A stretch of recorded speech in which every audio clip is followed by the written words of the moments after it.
jab, beautiful.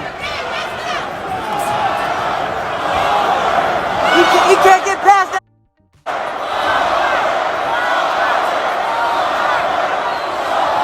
He can't get past that jab, bro.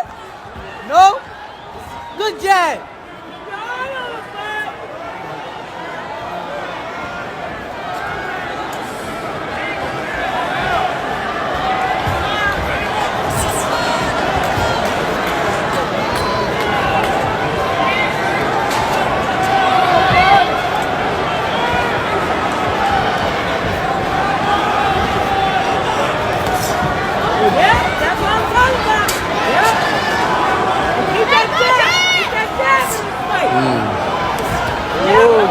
Beautiful job, bro.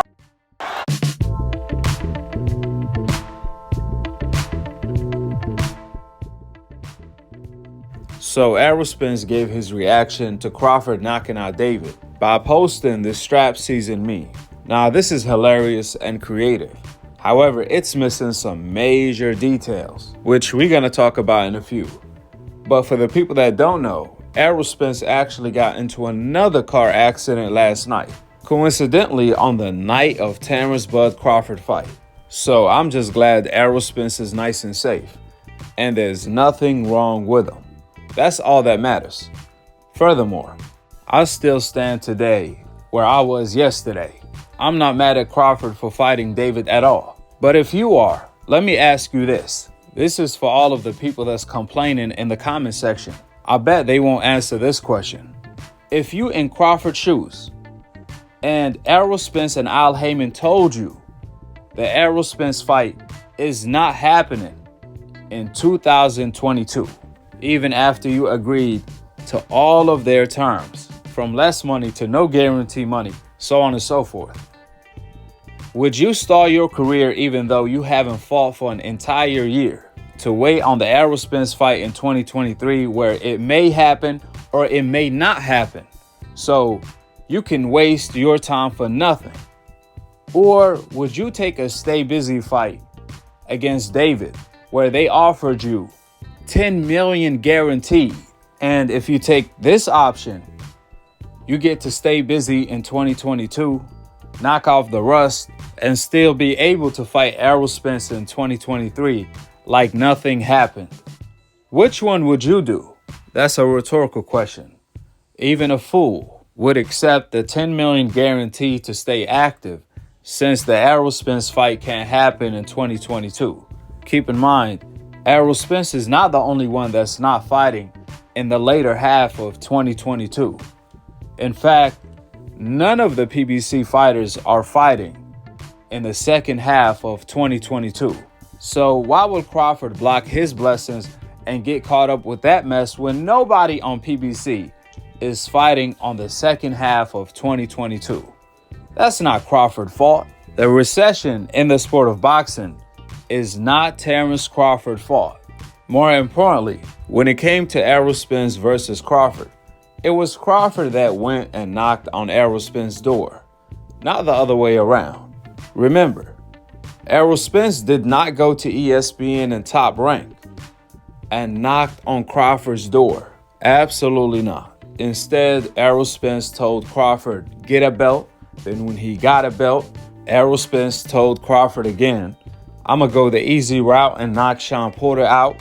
After that, Errol Spence told Crawford, you're on the wrong side of the street, despite Wilder versus Fury getting made, and now Gervonta versus Ryan, which shows if two fighters really want to fight, then there's no obstacle in the way that can stop them from doing so. We've seen it time and time again. However, Errol Spence created that obstacle and never backtracked. He kept telling Crawford, you're on the wrong side of the street. Nobody ever told Errol Spence to cross the street and go to Crawford. Nobody ever told Ryan to cross the street and go to Gervonta. Nobody ever told Fury to cross the street and go to Wilder. But you guys want Crawford to cross the street and go to Errol. But ironically, he did that, and y'all still complaining. So it's like he's damned if he do, damned if he don't. It don't matter what he do. He popped up like Pickaboo on Errol Spence and you guys still complaining.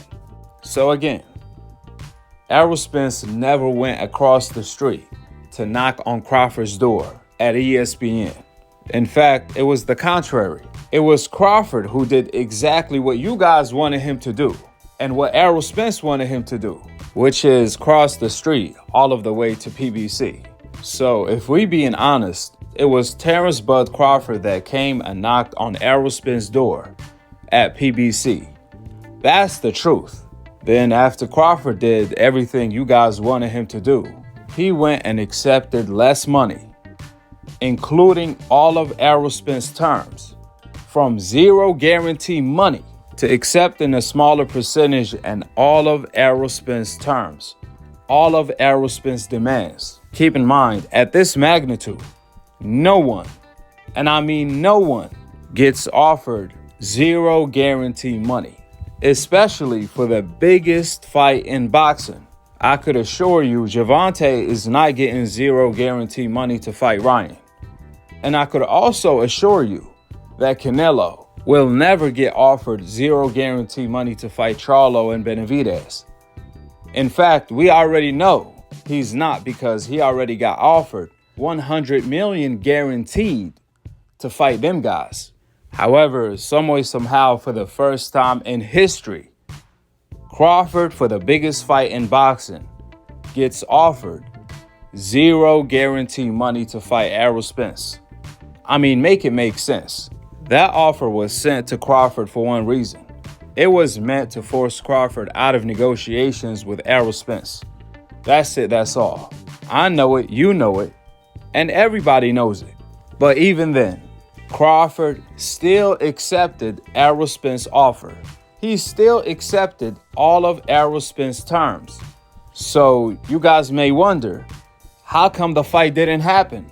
If Crawford accepted zero guarantee money, less money, and all of Errol Spence's terms, then how come the fight didn't happen? Well, the answer is simple.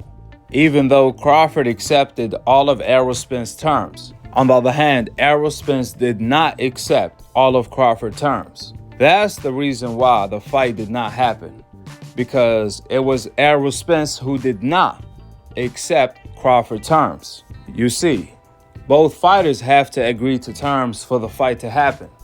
Crawford agreed to all of Errol Spence's terms. However, it was Errol Spence, on the other hand, who did not agree to all of Crawford's terms. Now, you guys may wonder, what terms Errol Spence's team did not agree to? Well, after Crawford agreed to zero guarantee money and less money percentage, all he requested in return was full transparency. Not partial transparency, but full transparency. However, Errol Spence's team said no, they never agreed to that term. That's why the fight fell apart. Therefore, if there's anybody to blame, then that blame goes toward Team Errol Spence, because you can't blame Crawford for anything. Since he already accepted the bad deal, all he wanted was transparency. Only a fool will accept zero guarantee money and no transparency. I mean, with no transparency, they could tell Crawford, we made no money for this fight because we broke even.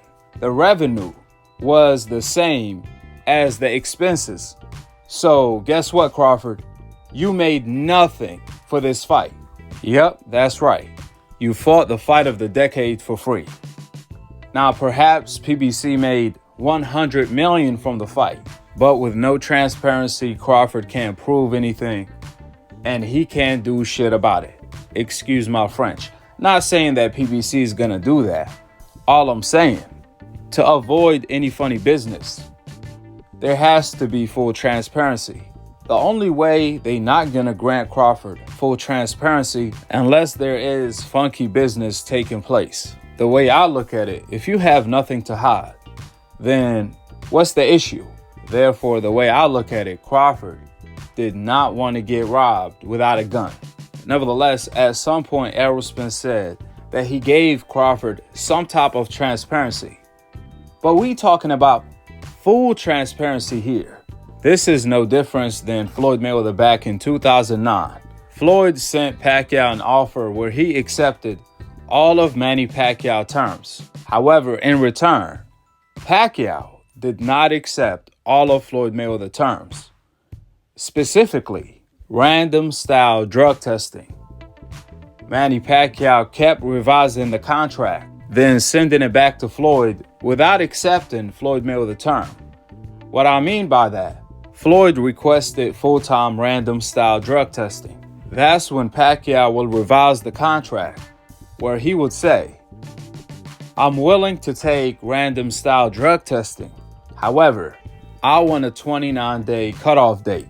So Floyd Mayweather will receive the revised contract back and send it right back to Pacquiao saying, absolutely not. I want full-time random drug testing. That's when Pacquiao will revise the contract again and say, I'm willing to do partial random drug testing, but I want a 14 days cutoff date. So when Floyd receives the revised contract again, he will say, heck no. I want full-time random drug testing. Then Pacquiao will revise the contract again, where Pacquiao would say, I'm willing to do random drug testing, but not the week of the fight, the day before the fight, the day of the fight, and the day after the fight. That's when Pacquiao will send the revised contract to Floyd, and Floyd will say, heck no again, where Floyd will demand you either take the full-time random drug testing or there's no fight. So after negotiations stalled for months, that's when Pacquiao said, no, I'm not taking full-time random drug testing. And that's how the fight fell apart. Now, Errol Spence and Crawford negotiations was very similar because Crawford wanted full transparency after he accepted all of Errol Spence's terms, from less money, no guarantee, so on and so forth, which that demand was not a big deal. However, it was reported that Errol Spence did not accept Crawford's term. Instead, he revised the contract, meaning he partially agreed to Crawford's term. In other words, they willing to give Crawford some type of transparency, just not all. So let's say out of 15 transparencies, they willing to give Crawford 3. So when Crawford receives the revised contract, he will say, absolutely not. I want full transparency. But peep game. It never says Errol Spence agreed to Crawford's term when it came to the transparency part. Instead, it was reported that Errol Spence kept revising the contract, or Errol Spence's team, which is the same thing because they represent Errol. They kept revising the contract, meaning they kept changing the terms instead of agreeing to Crawford's term. So instead of saying we agree to the full transparency, they end up agreeing to giving Crawford 5 out of 15 transparencies. Then when they sent the revised contract back to Crawford, Crawford will say, absolutely not. I want full transparency. And that's how negotiations dragged out, because Errol Spence's team stalled negotiations, not the other way around. So if you guys want to blame anybody, then Errol Spence's team is the one to blame for the fight falling apart because they never agreed to full transparency. They kept revising the contract around it to some type of transparency, just not all. No difference than Pacquiao turning down the full-time random drug testing and accepting or revising the contract around it to do some type of random drug testing. However, just not for the full duration. So he wanted a cutoff date. Pacquiao was willing to do some type of random drug testing, just not all. Therefore, just like the fans and old media blamed Floyd Mayweather for the fight falling apart with Pacquiao back in 2009, when it was Pacquiao's fault all the way for the fight not taking place, the same thing happened again, where the fans and old media are blaming Crawford for the fight falling apart with Errol Spence today, even though it was Errol Spence's team's fault. So hopefully Errol Spence will do the right thing this time and negotiate with Crawford in good faith to give the fans the fight they have been asking for the past 6 years. Because like I always say, if two fighters really want to fight, the fight will happen. Just like Wilder versus Fury, just like Gervonta versus Ryan. I mean, we all know Crawford wants to fight, but we can't say the same thing for Errol. Because the way negotiations went, it almost seemed like Errol Spence was trying to push Crawford out of negotiations, and he succeeded. The only way we would know Errol Spence wants to fight as bad as Crawford is if the fight happens where Errol Spence will immediately go back to negotiations with Crawford, like tomorrow. If not, they just Asian Bud out at this point in time. After all, he is 35 years old, while Errol is 32, with the facts being laid out. Drop your thoughts in the comment section below, subscribe below, and click on the notification bell to be continued on the next episode of Akhi, Akhi TV. Peace. Wa alaikum assalam wa rahmatullahi wa barakatuh.